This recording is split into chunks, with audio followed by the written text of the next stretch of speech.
So guys, जैसा कि हमने पिछले एपिसोड में देखा कि शियाओ दोबारा किंग ट्रिब्यूलेशन को एक्टिवेट करना चाहता था, पर ट्रिब्यूलेशन एक्टिवेट नहीं हुआ। पर उसे पता चला कि निंग चुआन भी ट्रिब्यूलेशन को चुनौती दे रहा है। निंग चुआन सफल हुआ, पर शियाओ ने उसके सारे ट्रिब्यूलेशन लिक्विड को चुरा लिया, जिससे निंग चुआन गुस्से में उस पर अटैक करने लगा। उन दोनों के बीच काफी फियर्स फाइट हुई, पर निंग चुआन उसे जीत नहीं पाया। वोइड क्रेग भी अब काफी बड़ा हो गया था, जिससे निंग चुआन उस पर अटैक करके वहां से निकला, पर इससे वॉइड पोर्टल ओपन हो गया। अब बाहरी दुनिया के लीडर भी वहां आ चुके थे, जिससे एशियन इमोर्टल एनर्जी सभी पेटिशनर को बाहर टेलीपोर्ट करने लग गई थी। अब शियाओ पर खतरा मंडरा रहा था, क्योंकि सभी क्लेन के लीडर उसे पकड़ना चाहते हैं। फिर अब हम देखते हैं कि सभी क्लेन के लीडर अपने अपने पेटिशनर को वहां से लेकर जाने लगते हैं। 10 क्राउन चैंपियन और यूसेन वॉइड पोर्टल को ओपन करके वहां से निकल जाते हैं। पर अब सनफ्लावर सेक्ट का लीडर भी वहां चुका था, जो सभी से कहता है कि तुम सभी लोग अपने इकट्ठा किए हुए ट्रेजर मुझे सौंप दो, फिर मैं तुम्हें जाने दूंगा। हुआंग परेशान होता है, क्योंकि उसे समझ आ गया था कि सभी सेक्ट लीडर उस पर साथ मिलकर अटैक करेंगे, पर कोई अब उसके इस रूप को नहीं पहचानता था, क्योंकि गॉडेस लियू टेक्निक की कल्टिवेशन के बाद उसका रूप बदल गया। अब वहां पर तियानजियान एकेडमी का लीडर भी आ जाता है, जो किंगी और बाकी के अपने सेक्ट के लोगों को वहां से भेज देता है, और बाकी के सेक्ट की एनर्जी भी अपने अपने डिसिबल को वहां से टेलीपोर्ट करने लगती है। अब वहां मौजूद लीडर एक बैरियर को क्रिएट कर देते हैं, ताकि बचे हुए लोग भाग ना पाए। पर अब किंगी के सेलेस्टियल ट्राइब का प्रोटेक्टर भी वहां जाता है, जो भी लीडर लेवल पर था, और ये वही एल्डर होता है जिसने शियाओ को मारने की कोशिश की थी, और वो इस बार भी शियाओ को मारने के लिए वहां आया है। वो सभी से कहता है कि वांग, तुम जहाँ भी छिपे हो मेरे सामने आ जाओ। इस बार तुम्हारे सुप्रीम डोजो के मास्टर क्यू दाओ बाई भी यहाँ मौजूद नहीं है, इसीलिए तुम्हें कोई नहीं बचा सकता। तुमने मेरे कबीले के यंग लोगों को काफी धमकाया है, पर अब बदला लेने का वक्त आ गया,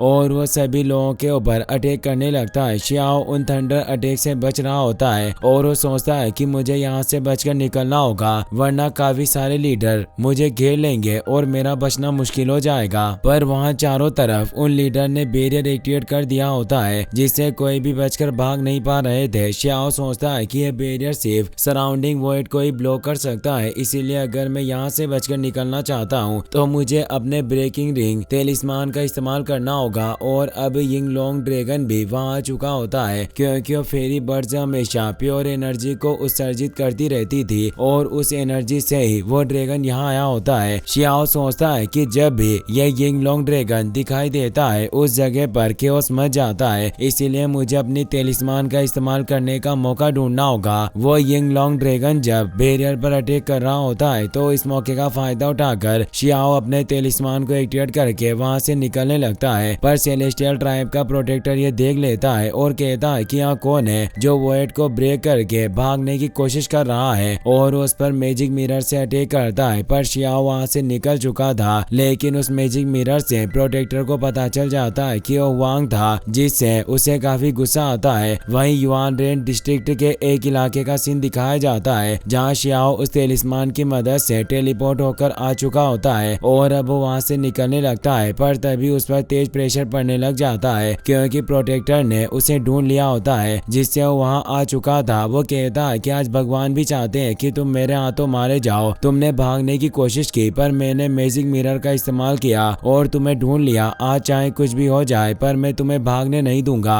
और वो वांग को मारने के लिए अपने जायंट हैंड से उस पर अटैक करने लगता है। शियाओ 2 ट्रेजर को बाहर निकाल लेता है और उन्हें एक्टिवेट करते हुए कहता है कि तुम्हें क्या लगता है कि मैं तुमसे डरता हूँ। तभी वहाँ एक और अटैक होता है, क्योंकि अब सनफ्लावर सेक्ट का लीडर भी वहाँ आ चुका होता है। वो प्रोटेक्टर जाओ से कहता है कि तुम काफी बूढ़े हो चुके हो, तुम्हें इस यंग जनरेशन के लोगों से लड़ने की कोई जरूरत नहीं है, इस वांग को मेरे पास छोड़ दो। पर अब वहाँ पर एक और पर्सन के हंसने की आवाज आती है, और कई सारे स्केलेटन के साथ अब डार्क हडेस क्लेन का लीडर भी वहाँ जाता है। वो कहता है कि यहाँ तुम अकेले लीडर नहीं हो जो इस वांग को मारना चाहते हो। अब हुआ यून डोंग सेक्ट का लीडर भी आ जाता है, जो बोलता है कि मेरे लोगों को भी इस वांग के द्वारा मार दिया गया, इसीलिए मैं भी इसे मारना चाहता हूँ। इसकी वजह से पूरी युवा पीढ़ी की पोजीशन हिल चुकी है। अब वहाँ और भी सेक्ट लीडर आने लगते हैं। हेवन वाइस लॉर्ड भी वहाँ चुका था। वो कहता है कि वांग सिर्फ मेरे ही साथ जाएगा, इसने मेरे सारे डिसिबल को मार डाला। तो डार्क हडेस क्लेन का लीडर कहता है कि तुम चाहो चाहो तो इस वांग को मार सकते हो, पर इसकी बॉडी मेरे लिए छोड़ देना,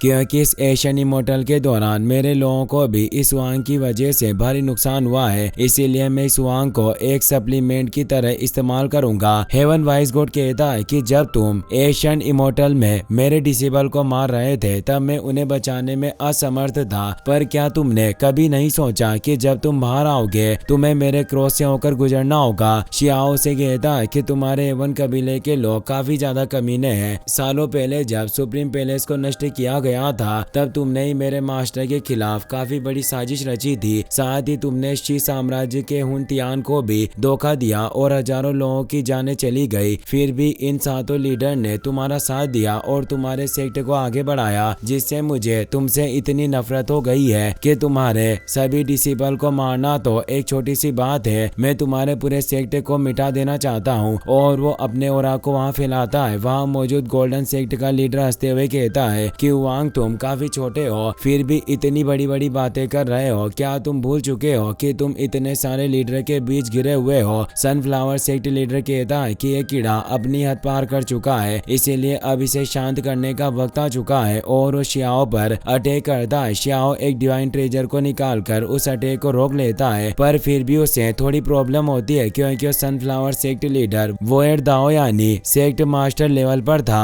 वहाँ पर एक और पोर्टल ओपन होता है और निंग जिन गेट का लीडर भी वहाँ जाता है। वो बोलता है कि इस वांग के पास काफी सारे ट्रेजर हैं, मुझे उम्मीद नहीं थी कि ये ऑल स्प्रिट डायग्राम ट्रेजर भी इसके पास मौजूद होगा। साथ ही अब वहाँ पर शॉर्ट क्लैन का लीडर भी आ जाता है और कहता है कि इस छोटे शैतान ने काफी ट्रेजर को एशियन इमोर्टल से हासिल किया है, इसीलिए हमें इससे अब सारे ट्रेजर छीनने होंगे। सेलेस्टियल ट्राइब प्रोटेक्टर उस पर अटैक करने लगता है। डार्क हडेस लीडर भी अपनी पावर को एक्टिवेट करते हुए बोलता है कि मैं भी इसे मारने में साथ दूंगा, पर तुम इसकी बॉडी को बर्बाद मत करना, इसे मैं काफी अच्छे ट्रेजर में रिफाइन करूंगा। और वो शियाओ पर अटैक करता है। डीमन ड्रैगन क्लैन का लीडर अपने क्लो से अटैक करता है। बाकी के लीडर भी एक साथ शियाओ पर अटैक करते हैं। शियाओ अपने ड्रैगन को बाहर निकालकर उनके अटैक को रोकने लगता है। साथ ही वो अपने पास मौजूद डिवाइन ट्रेजर से एक प्रोटेक्शन को एक्टिवेट कर लेता है क्योंकि उस पर सभी तरफ से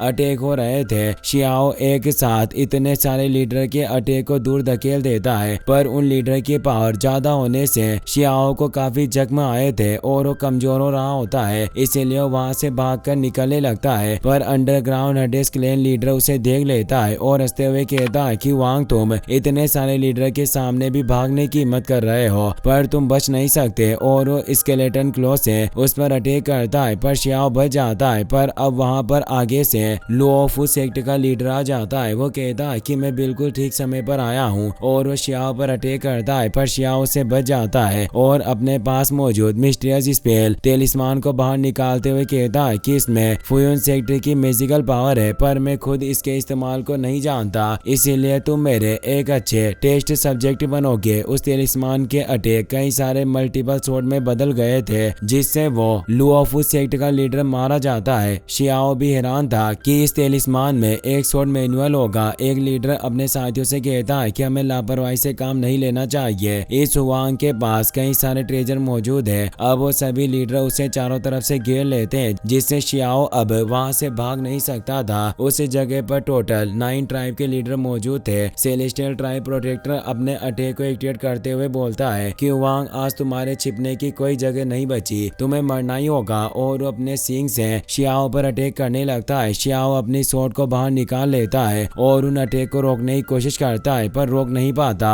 और वो काफी कमजोर हो चुका था। वहीं हम काओ युशेंग को देखते हैं जो मिस्टीरियस जगह पर जाकर अपने मास्टर को आवाज लगा रहा होता है और कहता है कि अगर आप जा गए हो तो मेरे पास आओ, मुझे अपने दोस्त को बचाने में आपकी मदद चाहिए। पर वहाँ उसके मास्टर नहीं आते। काओ युशेंग को इससे काफी गुस्सा आता है। वो बोलता है कि ओल्ड मैन तुम वाकई मेरे कभी काम नहीं आते। वहीं शियाओ काफी गंभीर रूप से घायल था, उसे समझ नहीं आ रहा होता कि आखिर वो इनसे कैसे निपटेगा। तभी वहाँ आसमान में से कई सारे डिसेबल की लाशें नीचे आकर गिरती है और एक तेज रोशनी के साथ दाओ बाई की आवाज आती है। वो सभी सेक्ट लीडर से कहते हैं कि शायद तुम मेरे वचन भूल चुके हो। मैंने कहा था कि अगर जो कोई भी मेरे डिसेबल पर अटैक करने की हिम्मत करेगा तो उसे मेरे पास से होकर गुजरना होगा और मैं उसे खत्म कर दूंगा। क्या तुम सभी सेक्ट के लोग चाहते हो हो कि तुम्हारे वंशज पूरी तरीके से विलुप्त हो जाए, जो तुम सभी मिलकर मेरे डिसेबल को मार रहे हो। शियाओ अपने मास्टर को देखकर खुश होता है और उन्हें रेस्पेक्ट देता है। तभी लीडर क्यू दाओ बाई को देखकर काफी गुस्सा होते हैं। अब वो सभी उसके सामने आ जाते हैं और कहते हैं कि तुम अकेले आए हो, फिर भी तुम्हारी हिम्मत कैसे हुई हमारे सामने इस तरह से बात करने की। पर तभी ऊपर से एक और तेज रोशनी होती है, क्योंकि यहाँ गोल्डन इमोर्टल भी आ चुका होता है। वो कहता है कि जो भी